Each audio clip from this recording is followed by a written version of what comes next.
ça. Hein? Tes enfants, viens. Jésus. Laisse-moi où?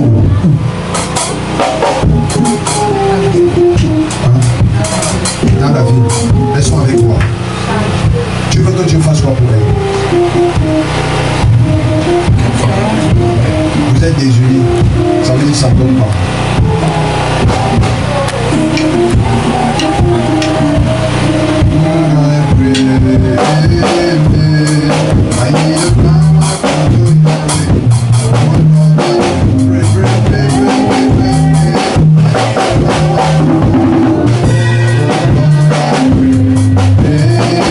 Leur père. Je suis veuve. Ah, ok. Vous êtes veuve, d'accord. Donc leur père est décédé déjà.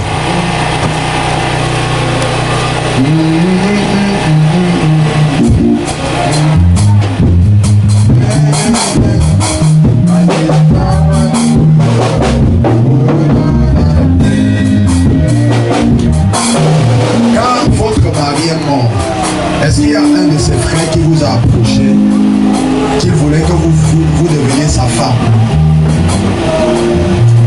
Hein? Adam est Seigneur Jésus. Quand il t'a approché, qu'il voulait que tu deviennes sa femme, qu'est-ce que tu as fait? Tu as refusé. C'est vu que c'est juste à deux personnes de son côté qui a donné cette proposition. Il y a déjà d'abord son frère aîné, avec qui on s'entendait pas bien du moment où on voulait. Oui. Son frère aîné qui, bon, selon mon nom, parce que je ne pouvais pas entendre, Devait avait éviter. dit que c'est lui qui devait tuer, qui a tué mon mari.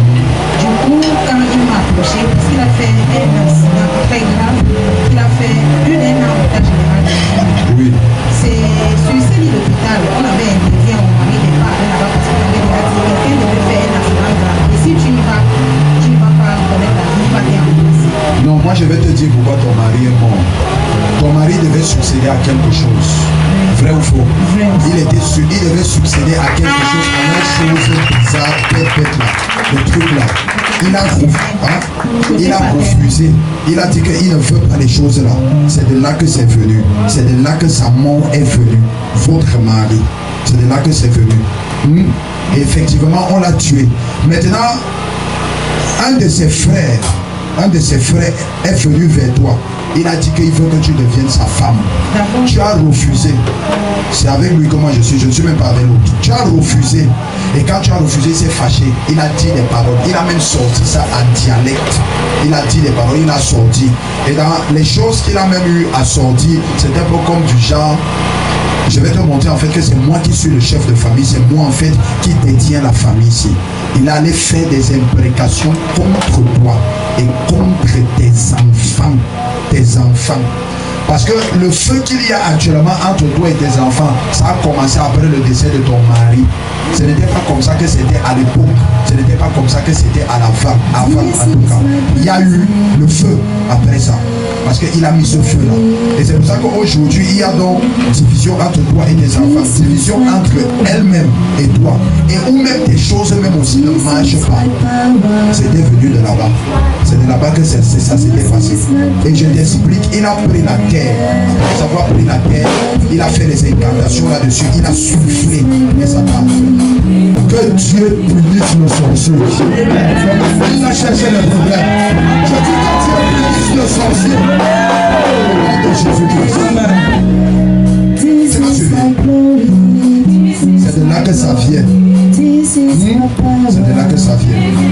Bon, maintenant, je te pose la question. Au-delà du fait que tu veux que Dieu mette la paix entre tes enfants et toi, est-ce que c'est tout ce que tu veux? Tu veux que tes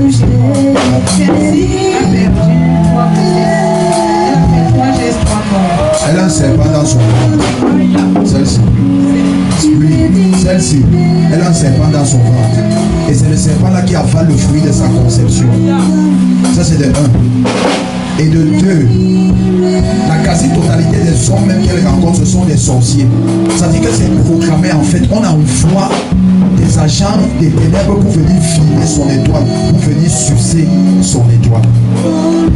La distance n'est pas une barrière. Nous allons prier et Dieu va agir. Quand tu vas rentrer, va lui dire que son ami Michel veut l'empoisonner. Va lui dire ça. Son ami Michel veut l'empoisonner. Va lui dire ça. Demande-lui qu'est-ce qu'elle a une amie qui s'appelle Michel. Et dis-lui que son ami Michel veut l'empoisonner. Hein?